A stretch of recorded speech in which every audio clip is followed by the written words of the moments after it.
My new house was perfect. Or so I thought. It was a 2-story colonial, yellow paint, big green lawn, and a sturdy oak out front. I just moved in, boxes everywhere, but it was my mess.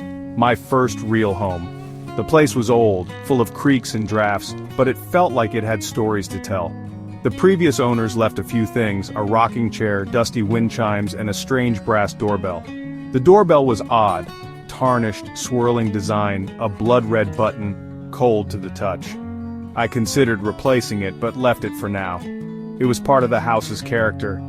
I spent the day unpacking, arranging books, eating pizza on the floor. The house was silent except for the occasional creak above. It was a peaceful silence, a happy silence. I had no idea the silence was about to be broken. That night as I settled in, I felt a strange unease. The doorbell lingered in my mind, its cold metal and red button. I brushed it off, telling myself it was just nerves. I locked the door, turned off the lights, and tried to sleep. The house seemed to breathe around me, old wood settling. I told myself I was safe, but something was waiting, and my life was about to change forever. Around 9, I was fiddling with my new TV when the doorbell rang. My heart jumped. I peered through the peephole, nothing but the empty porch. The street was silent. Maybe it was a prank. I opened the door, still nothing. The air was cool, the wind chimed still. I locked the door and tried to shake it off, but the sound echoed in my ears. Later, as I brushed my teeth, I heard a soft scratching at the front door. I froze, toothbrush in hand. The sound was faint but unmistakable. I crept down the hallway, heart pounding. The scratching stopped. I lay awake, listening for any sound. The silence was heavy. Something had been at my door, and it would be back. I just didn't know when. I barely slept. Every creak made me jump. I dreamed of the porch, the red button on the doorbell glowing. I reached for it in my dream, but woke up in a cold sweat. Sunlight and coffee helped me shake off the fear. I tried to laugh at myself, haunted by a doorbell and a scratch. But then I saw it, a long dark scratch in the polished wood by the door. It hadn't been there before. I knelt, tracing the deep, straight mark, too deliberate for an animal. My stomach twisted. The scratching had been real. Something had left a mark. The house felt colder, the silence heavier. I felt watched. I tried to focus on unpacking, but the scratch was always in the corner of my eye. I told myself it was nothing, but I didn't believe it. The cheerful yellow walls seemed to close in. I kept glancing at the door, half expecting to see someone, or something, waiting. The peace was gone. I was no longer alone in my new home. The house was waiting too. For what, I didn't know, but I was afraid to find out.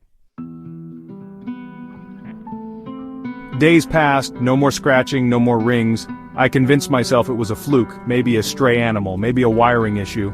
I started to relax until Tuesday evening. I was making dinner, windows open, music playing, ding-dong, louder, sharper, more demanding. I froze, knife clattering to the counter. I wasn't going to the door this time. I waited, breath held, expecting footsteps or a car.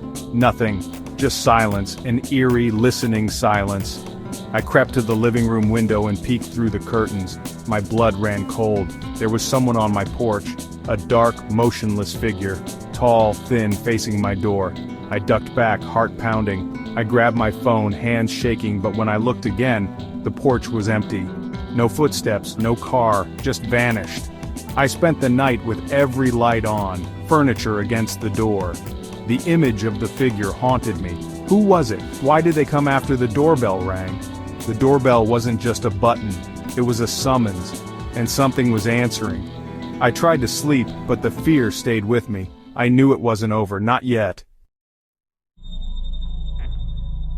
The figure was just a silhouette, standing in the shadows beyond the porch light. It didn't move, didn't speak, just waited. I watched, paralyzed, as the porch light flickered. For a moment, I thought its head turned toward me. I ducked behind the curtain, heart racing. When I looked again, the figure was gone. No footsteps, no sign of anyone. I checked the locks, pushed a chair against the door, and left every light on. The fear was real. The cold sweat on my back was real. I couldn't shake the image of the dark figure. Who was it? What did it want? The doorbell was at the center of it all. It wasn't just a doorbell, it was a warning. Or an invitation. I lay awake, listening for any sound. The silence pressed in, heavy and expectant. I realized I was afraid of my own house. I wanted answers, but I was terrified of what I'd find. The doorbell's presence loomed over everything. I knew I had to do something, before it was too late.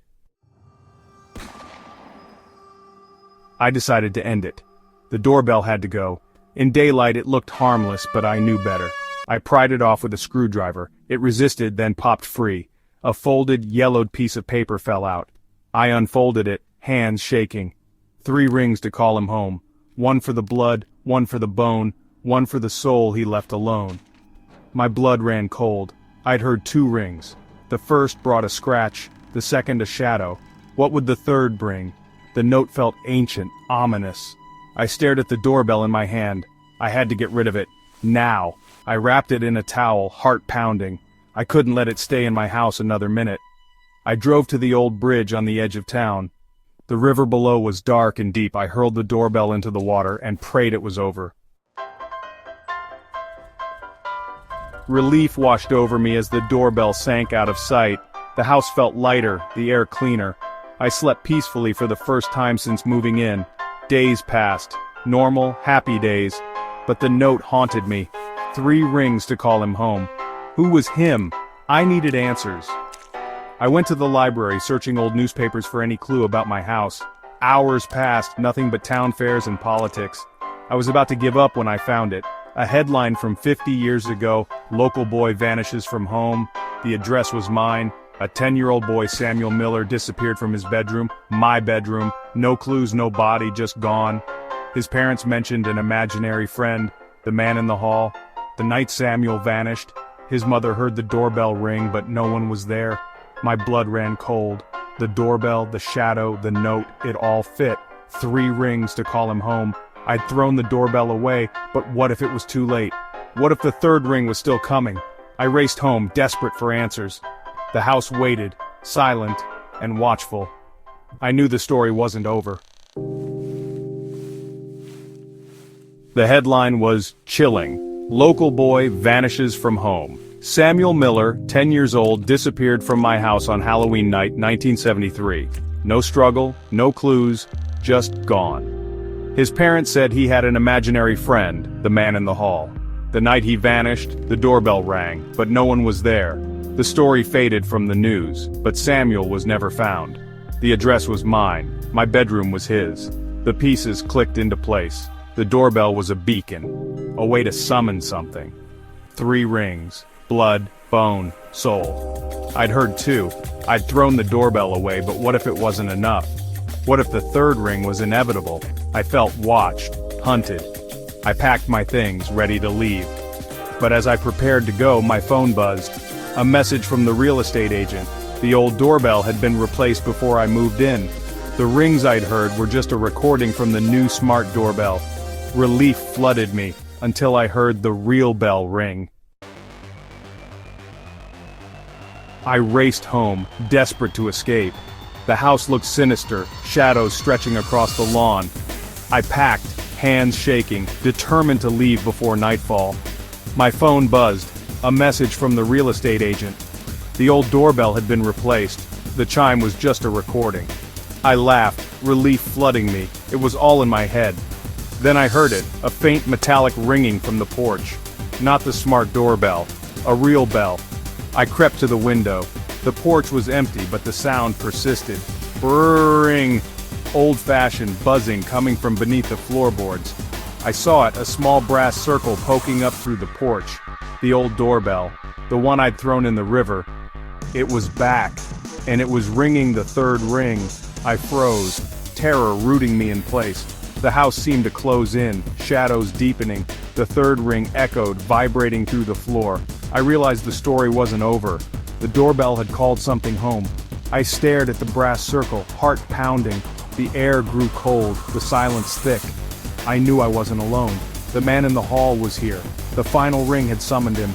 I backed away, but the ringing grew louder. The house trembled, the lights flickered, I screamed, but the sound was swallowed by the bell. The door creaked open, darkness spilling inside. I saw a shadow step over the threshold. The doorbell's call had been answered, and I was the one who let him in. The end, or just the beginning.